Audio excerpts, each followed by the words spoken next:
अस्सलाम वालेकुम नाज़रीन, इस वक्त हम मौजूद हैं डोडियाल गुलमेरा में मोटरवे यूनिवर्सिटी इंटरचेंज के पास। यहाँ पर एहलियान गुलमेरा ने इस वक्त एहतजाज शुरू किया हुआ है महकमे वापडा के ख़िलाफ़। सुबह से यहाँ का ट्रांसफार्मर जला हुआ है और महकमे का कोई एहलकार अभी तक यहाँ पर नहीं आया, जिस पर एहलियान इलाका एहतजाज कर रहे हैं।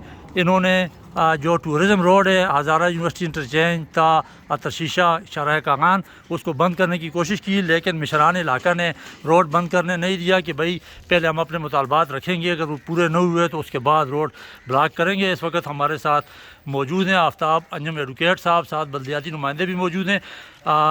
एडवोकेट साहब से अभी बात करेंगे कि उनके मुतालबात क्या हैं और उन्हें क्या इशू है महकमे वापडा से। जी, हमें महकमे वापडा से ये इशू है कि हर साल की तरह इस साल भी इनके ट्रांसफार्मर जवाब दे गए हैं और जुमेरात तक बिजली बिल्कुल ठीक थी, मशीनें हर चीज़ चलती थी, कोई स्टेबलाइज़र नहीं लगा हुआ था। लेकिन जो ही जुमे का दिन हुआ है उस दिन के बाद बिजली जो है वो आधी से भी कम रह गई है और अगले दिन हफ्ते वाले दिन ईद थी। इन्होंने जानबूझकर जो है ये बिजली कम की है ताकि ये ट्रांसफार्मर जले और ऊपर जो लोग बैठे हैं उनको एंडेड भरे जाए, उनके लिए नया काम खुले, नए ट्रांसफार्मर आए, उनके कमीशन बने और हम ये किसी सूरत नहीं होने देंगे। हम ये रोड अभी जो है जुज़वी तौर पर बंद किए, लेकिन तमाम मेम्बरान मेरे साथ हैं। अभी मैं इनको ये वार्निंग देता हूँ कि अगर 10 मिनट के अंदर अंदर यहाँ सब नहीं पहुँचे तो ये रोड बंद कर देंगे हम और किसी को भी आगे नहीं आने देंगे।